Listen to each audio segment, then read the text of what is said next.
this is the standard door that I'm going to fit on the shower block. Now, to protect it, I could do a couple of things. I could varnish it, I could stain it, but I'm going to torch it. And I'm going to torch it to get it really black, and it will protect it against the weather. So I'm going to show you a quick video of me doing that now.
There we go, guys, the torch door.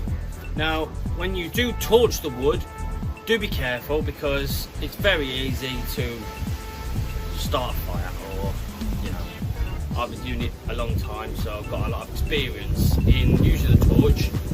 So if you are using the torch, as I said, just be careful, but it does give some great results.